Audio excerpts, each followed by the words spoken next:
This tutorial will review how to use APA format and will follow the 6th edition of the publication manual from the American Psychological Association.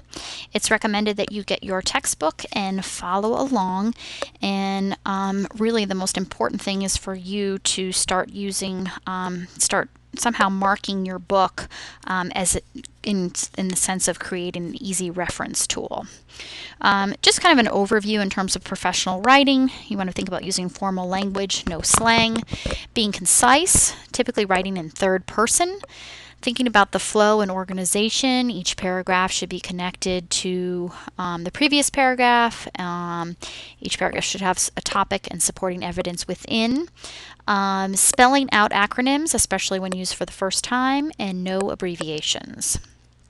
Some of the common errors that I see in papers are students referring to the title of the article written instead of, when they're citing, instead of the authors, just by their last name. You also want to make sure that your reference list and your citations in your You also want to make sure that your reference list and the citations within your paper are congruent. A lot of times I don't see that, and that's where. And finally, anytime you're citing a statistic, you need to include a citation from where you gathered that statistic from. Okay, so let's get started here. Looking at Chapter 8 is a good place to find resources about the paper size, 8.5 by 11. Font should be 12 point and Times Roman. Double spacing.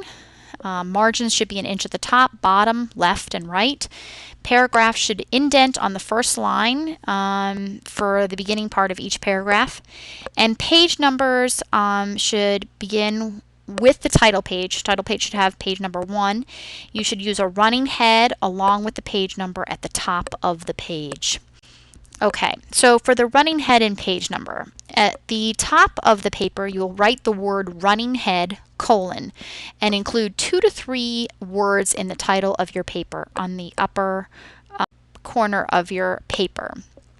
You want to make sure that you are not using your name. You want to have this flushed to the left. This should actually be flushed to the left, and you want it to look like this: running head, : and then the title all in caps. Then on the right hand side should be your page number. In more towards the middle of the page and centered should be the title of your paper, no more than 12 words. And then you as the author, typically they put institution affiliation, but you can replace that with the course name and the instructor that you're submitting the paper for. This can all be found in Chapter 2, pages 23 to 24. Okay, let's start off with thinking about how you're citing things.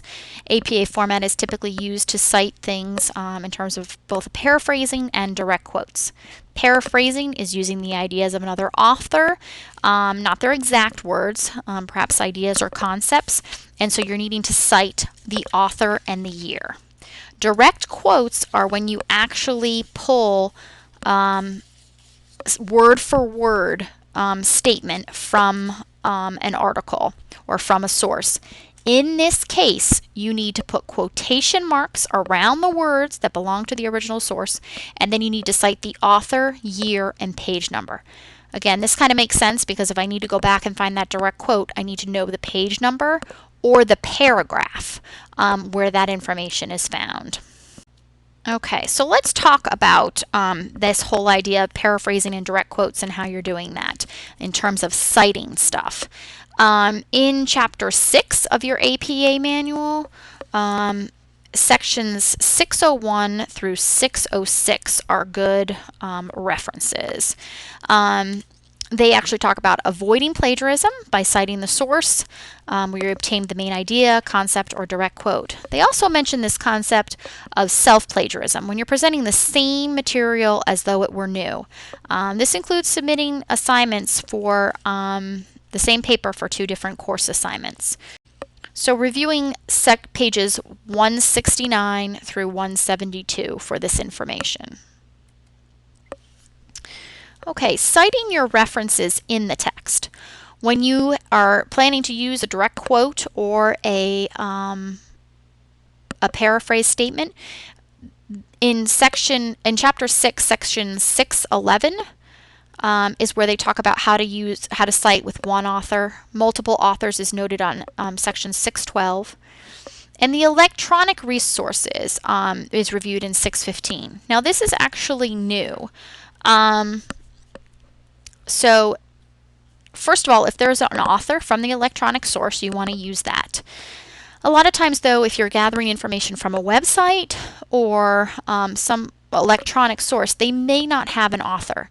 This does not mean that you should be putting anonymous unless it specifically states anonymous. However, if there's no author used, what you want to be using is the title of the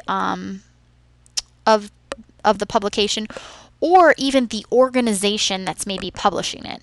Perhaps the APA, the American Psychological Association, you're pulling it from their website, or the Mental Health Association. Kind of wherever you're gathering the information, you want to cite the organization and the year. You want to use double quotation marks around this title. So here's an example. A similar study was done of students learning to format research papers. Parentheses, quotation marks, using APA, comma, quotation marks, 2001, end of parentheses, and period at the end. So this is kind of what a sample would look like. Another section you guys should probably look at is this concept of secondary sources. You should definitely talk to instructors. It kind of depends instructor to instructor. But for example, if you are citing something that is written if you have a journal article written by Smith and Smith cites Jones, and you're actually citing the Jones piece, but you don't have that article, then you need to be citing kind of Smith as cited, or I'm sorry, Jones as cited in Smith.